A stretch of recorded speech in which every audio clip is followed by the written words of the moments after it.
development of your app, and then also funded the launch of your company? Sure. So we have a team of 9 on our team, and we, like I mentioned, we're a service-based business. We started out basically, if you think of the 80-20 model, 80% of our revenue was services, 20% came from our software.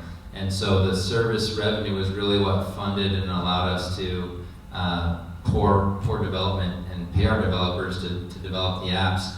We're kind of in the middle right now of our end goal of flipping that model and being 80% software, 20% services.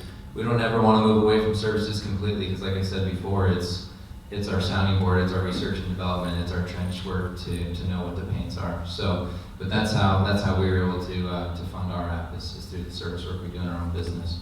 How helpful has Infusionsoft themselves been in getting your app to market? If you've encountered hurdles along the way, which never can dash you, some API things you'd like to do, couldn't do.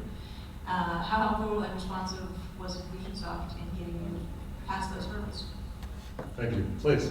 4 words: Michael Fairchild, Joe Manna.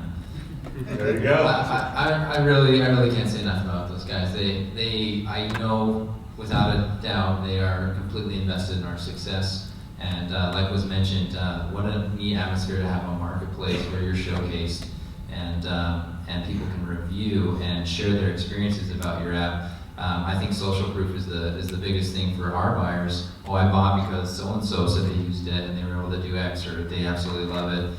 And so the fact that that's all built in and we don't have to create that environment, it just exists and is available to us is pretty awesome. So with technology, there's always this question of today's day and age, someone might steal our ideas, steal your technology. The question of whether protected or not. There's obviously a lot of pros and cons about going like the patent route, as far as like expenses and things like that. So I'm just curious if what each of you has done to protect your technology. If you chose like not to do anything, what are some of the reasons that you chose to do what you did or not do anything? Yeah, I'm of the belief it's hard to have an original idea these days.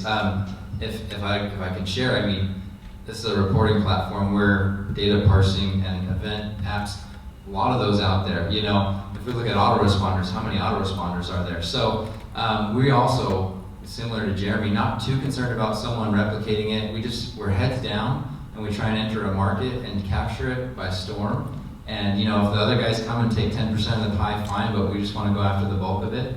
And yeah, we've got all the attorneys and you write all your EULAs and all your policies, but unless someone were to do something incredibly unethical like steal code base, if they like the idea and we've already done the work to validate it for them, so be it. But we're just going to do our thing and let them do theirs. So. Got it. Great. I understand that you're all going to try and do this next year, and you want to be up there as the 5 finalists. What's the one best tip you could give the people in the audience to help them, create an app for Battle of the Apps next year and potentially be one of the 5 finalists and obviously potentially be the winner? In terms of getting in the top 5 and possibly winning, one thing, if I could do anything different, I would have created a free trial sooner.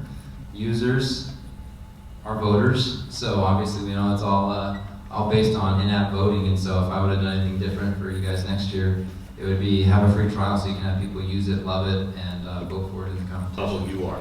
So, Chris, Parag, Daniel, Jared, Jeremy, thank you very much. Give them a huge round of applause, folks.